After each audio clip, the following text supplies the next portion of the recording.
Author Gary Ferguson made a stop at the Billings Public Library this weekend to speak about his new book, Land on Fire. Q2's Jenny Fick sat down with him and learned his perspective on the wildfire season we experienced this year. Over 50,000 fires burned across the United States this summer. In Land on Fire, Gary Ferguson explains the factors contributing to the severity of the wildfire season. Since the early 70s, the wildfire season in Montana has grown by about 75 days, both on the front end because the snowpack is melting earlier, and on the back end it's staying warmer and drier into the fall. In addition to the longevity of the season, Ferguson explains that they are growing in heat and severity. Sometimes the fires are so hot they will vaporize the vegetation and put like almost a silicone spray on the soil so water can't soak in anymore, creating debris slides that create silt in the streams and kill trout.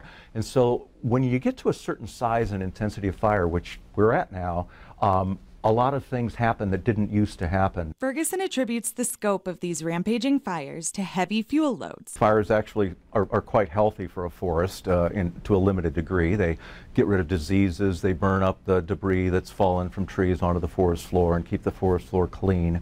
And so by putting out most every fire for almost 80 years, we allowed that fuel load to build up. And in the arid West, there's really nothing but fire that returns that fuel to the soil. They can change the face of the land. About 25% of the trees have these cones that only open in the presence of fire.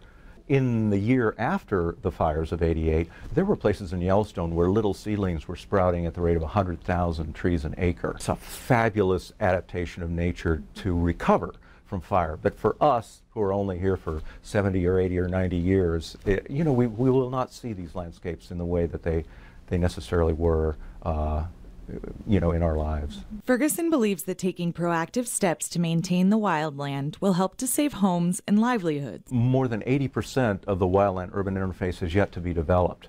That's where people want to live. Understandably, we love nature and we want to be close to it. That isn't the problem. The problem is, building and maintaining your home in a way that makes it resistant to fire. Ferguson says you can help by supporting county commissioners in their efforts to ensure subdivisions are built according to guidelines that help deter loss in a wildfire, as well as taking steps at your own home. It's not usually walls of flame that come out of the forest and take houses. It's embers that come out of a forest fire, drift over, land on the roof, land on an attic vent. And his thoughts on the men and women risking their lives to fight these fires. Elite people, and I'm very, very impressed with the work they're doing to largely, again, save people's homes from destruction. We owe them a debt of gratitude. In Billings, Jenny Fick, MTN News. And Jenny also tells us tools for learning how to make your home safer can be found at website firewise.org or by contacting Headwater Economics.